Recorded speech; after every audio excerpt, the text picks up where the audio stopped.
Hello, welcome to another episode of Test, Optimize, and Scale. Privileged to have Majid Abai here today, Chief Sherpa at Concepts Rise, also CRO, COO, fractional tech advisor for various tech companies, here to talk about growth, here to talk about scale, and all of the necessary components of the systems to get there. Majid, thanks for joining us here today. Thank you for having me. I'm so glad to be here. Excellent. Excellent. So want to get into your story. Before we do, Chief Sherpa, not a title I read every day. What is the meaning behind that? What is the role? The idea of not having a typical role came in from just everybody's the CEO or CO or this or that. And we wanted to give something that actually tells what we do for the company. So Sherpa is a person that really helps mountain climbers to get to the top. And my goal for the title was really to indicate what I do and what my team does for helping our clients really get to their goals and pinnacle where they want to get to. Very nice. Very nice. And how did you get into this? How did you get into the prestigious position of tech advising, of Chief Sherpa, of these C-level roles? What is the story behind your expertise? My story actually starts in college. I was a college student studying computer science on the East Coast. And one of my friends, this is in 1980, so I'm dating myself, and a friend of mine had just bought a computer, an IBM PC that had just come out, and he was in wholesale shoe business. And he asked me to write your typical basic inventory, account management, accounts receivable, accounts payable type of a software for his business, which I did. And because of that, shoe wholesalers started showing up in New York City. And immediately after that, garment people in New York City started showing up. And a year after that, jewelry business in New York City showed up. So I'm still going to school, but I'm still managing a number of clients in a couple of different industries. And that's how I got started with tech. And I got my first bad advice right after I graduated. And somebody said, "What the heck is it that you're doing? Go get a job." So I joined AT&T and I was there for several years. But then I started another technology company. I moved to West Coast and started another technology company focused on massive data management, what was known as data warehousing and data mining. It's now more on the big data and analytics. And we were able to really support a lot of major clients doing this. I sold that company in 2007 and took helm of a startup here in LA. We sold that in 2011 to a public company. And then I started doing my advisory services, and I did some strategic advisory services for a few years, and very quickly realized that tech companies really wanted to grow. It was less about strategy, it was more about revenue. And the issues that tech companies were having were about really growing revenue and scaling and optimizing the way they were going up. So we started Concepts Rise, and Concepts Rise, essentially, we provide fractional chief operating officer and chief revenue officer services for technology companies and tech advisory to non-technology companies who want to understand how to take advantage of technology to make more money and grow. And that's how I ended up here. Very nice. Very nice. Now, going along the path there from college, the shoe business, the software development, into the developments and the exits, onto Concepts Rise and being able to offer these services. In that period of time, tech has changed a lot. What do you see as some of the primary tech companies you've been able to work with, or how have you seen that shift over the years from, basic web development and some of the supporting platforms to mobile, social, everything that's happening now in Web3, overall SaaS? How have you seen this evolution of tech evolve? This is one of the beauties of technology. This is what I have absolutely enjoyed over the past, I guess, a couple of decades, is that technology continuously evolves. Unlike a lot of industries that remain static, you're always learning new type of technologies that are coming in. Having said that, the business of technology hasn't changed. So you still need to scale a technology company, you still need to grow it, you still need sound operations, and you still need to focus on customer success. One of the new things that I'm seeing happening is really a more focus on the customer side of the house than it was before, maybe in the last decade or so. We see a lot of companies are now focused on customer and becoming more customer centric than anything else. What a great quote. The business of tech hasn't changed. And the ability to focus on the customer and even the blurred lines between B2B and B2C in many points. Work with some accelerators and speaking to their tech companies, talking about some of the similarities, but really how the differences from B2C, B2B marketing and overall growth uh, are not drastically different from the high level view. They are down low, of course. But that's such a great thing to point out here. So, what you're saying is, yeah, we may be going from AI to various types of, VR, but at the same time, we're still working off the same business model we were for these tech companies years back. Correct. You still have to be what actually our advisors, what our essentially revenue growth concept is. Everything is built around the customer.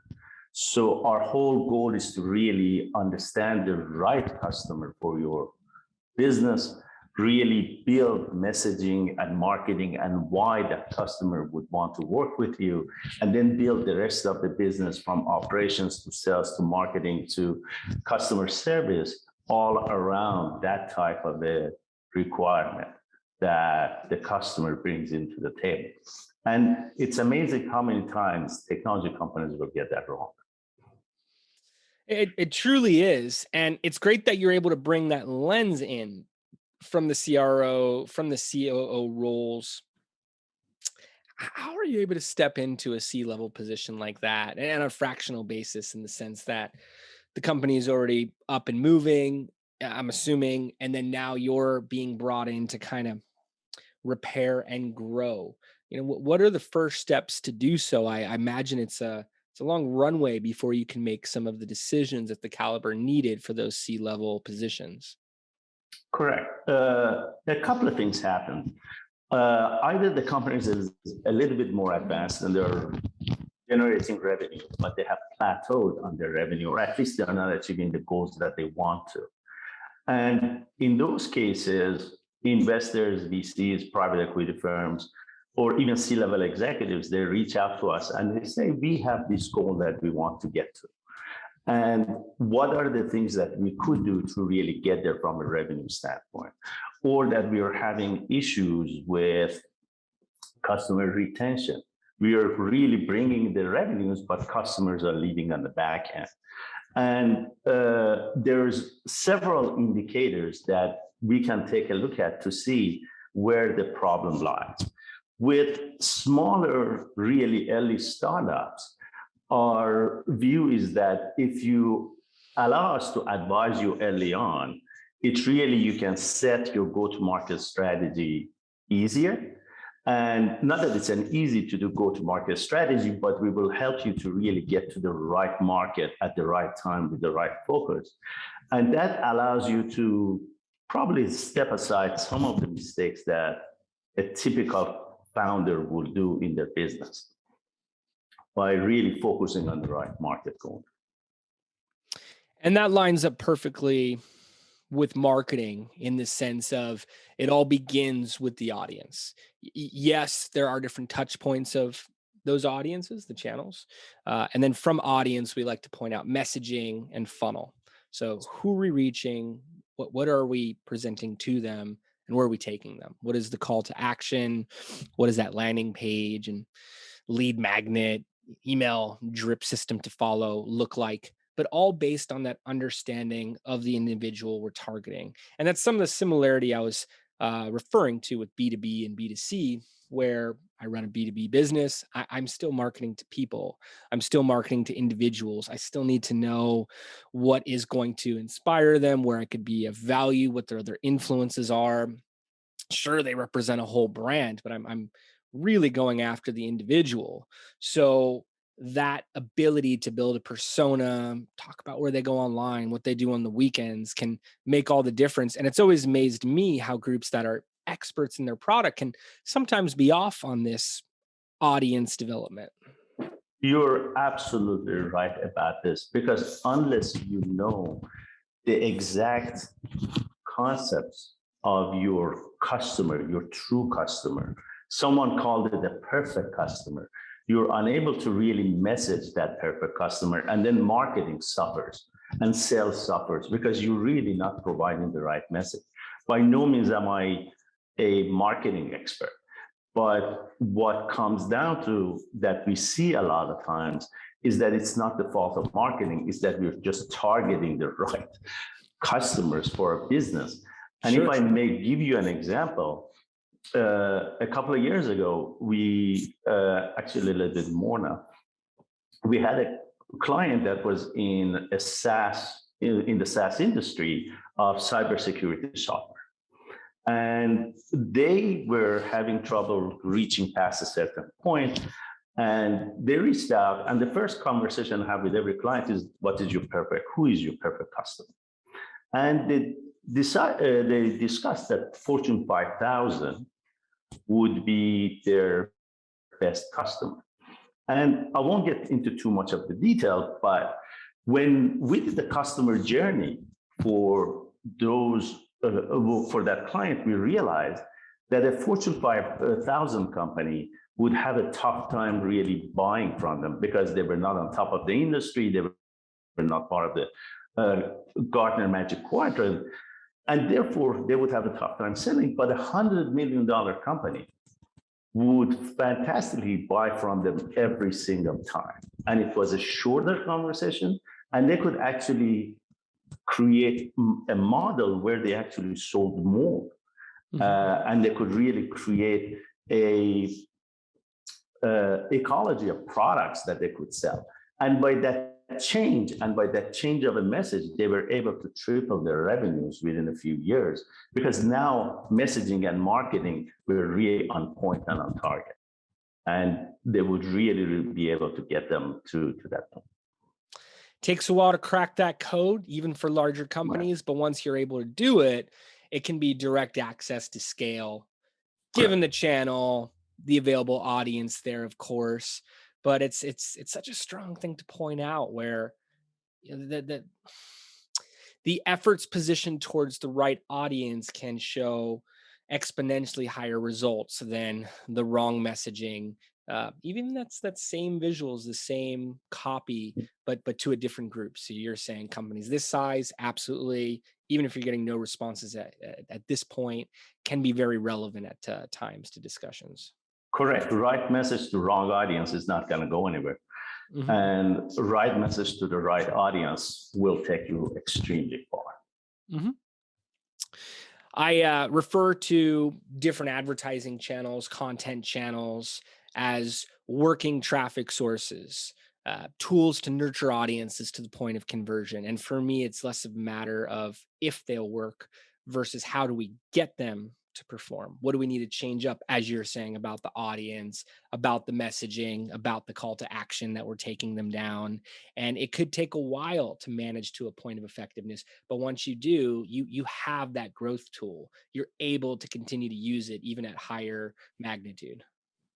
You're correct. So getting back to the test optimized scale, we really come back to exactly what you just mentioned, but at an earlier stage.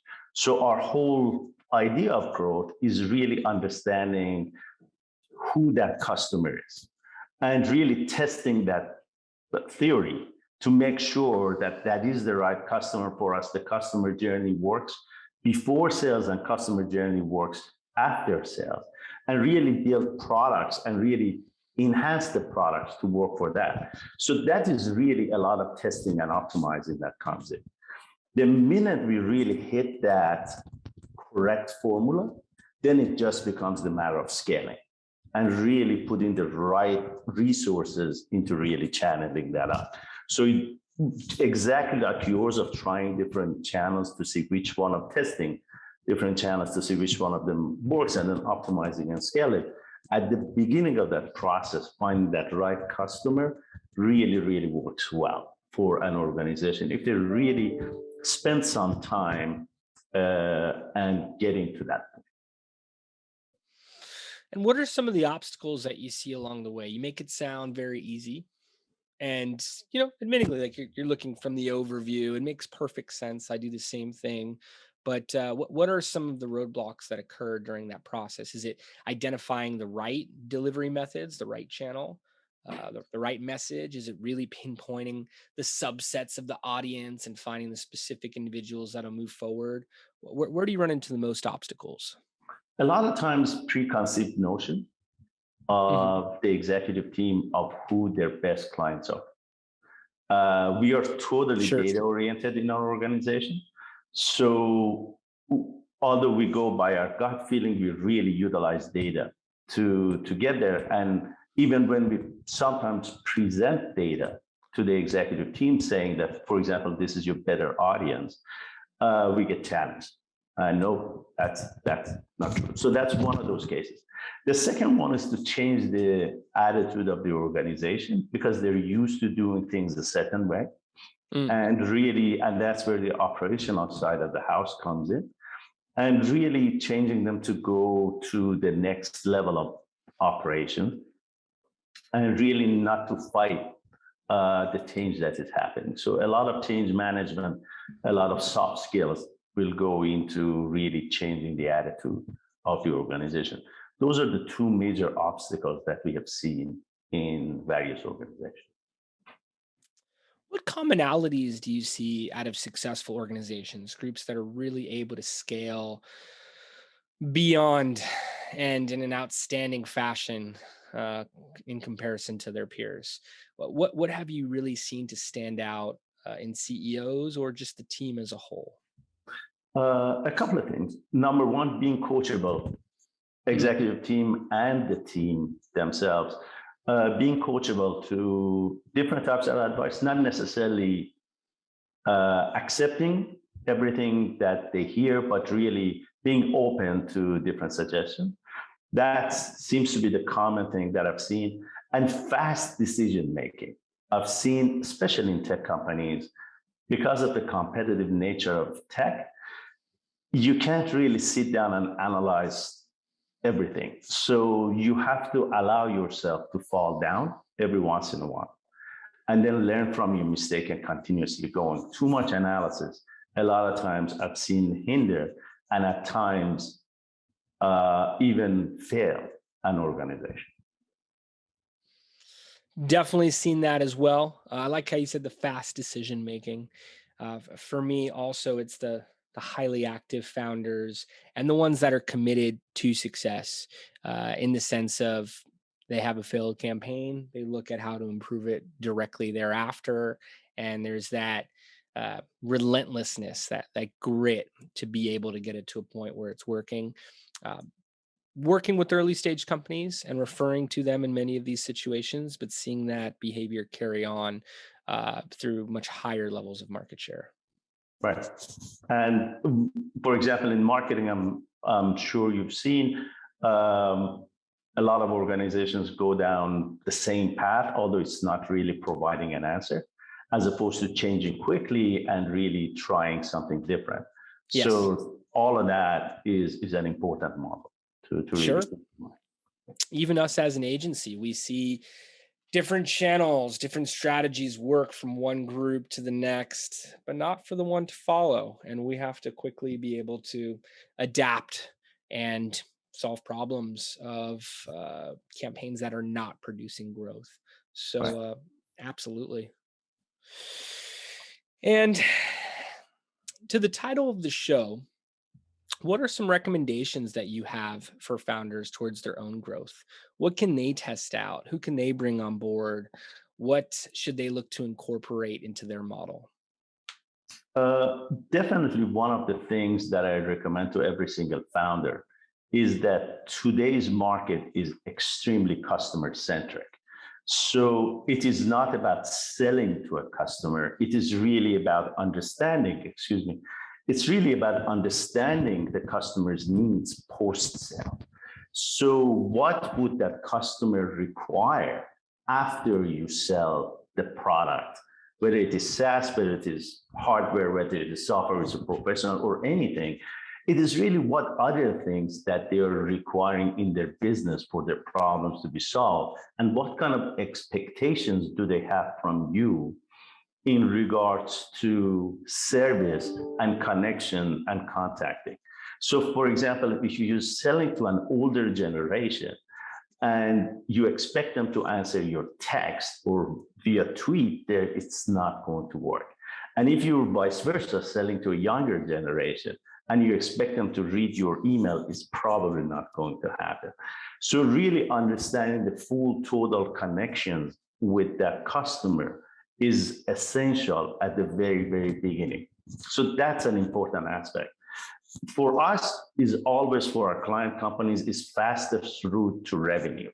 So really think about what is the fastest path that you can take to get to revenue for your organization, because revenue, although causes some problems, it solves a lot of other problems within the organization. So really the faster you get to revenue, a lot of problems are solved. And the last one is don't be afraid to change. A lot of times in a technology company, you have to pivot. And pivots could be small, it could be large, but at the end of the day, you do have to make some sharp turns. And just be ready for them and make those turns, because that will make all the difference in the success. Find the channels that your audience wants to respond to.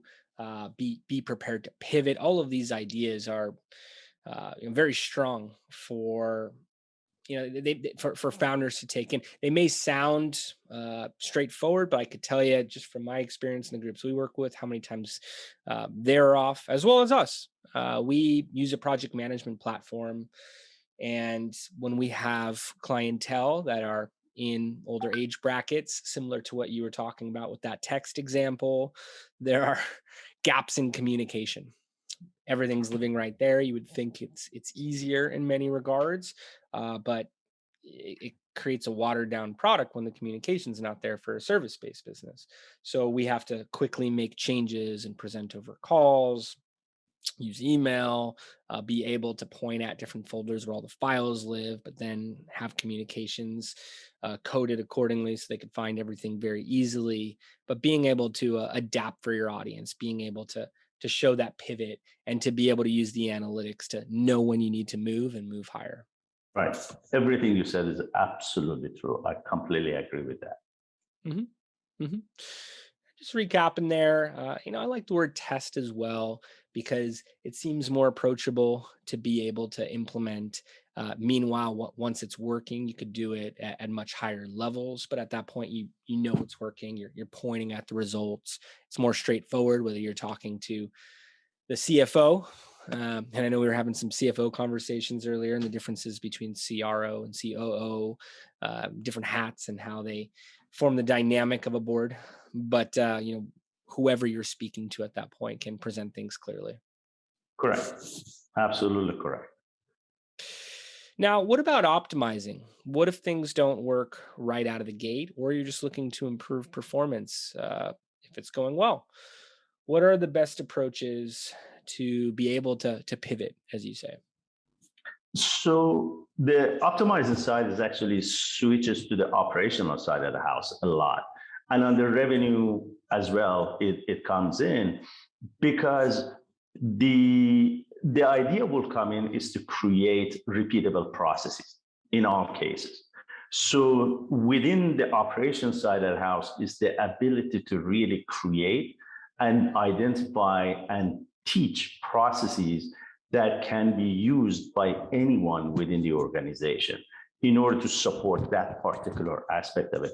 And on the Sure. revenue side, it is also the idea of really creating repeatable processes so that messaging is done the same, sales is done the same. And when you reach a customer, you're always really approaching it the same. And you can train new sales folks and you can train everybody in the organization to sell.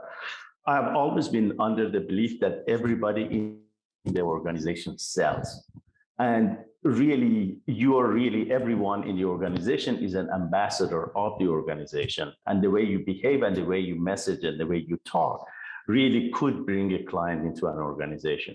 So those are the key aspects that I think optimization really will go a long way into success of an organization, because on both sides of operations as well as sales, by creating those processes, you can really optimize it to the maximum for best results. Hmm.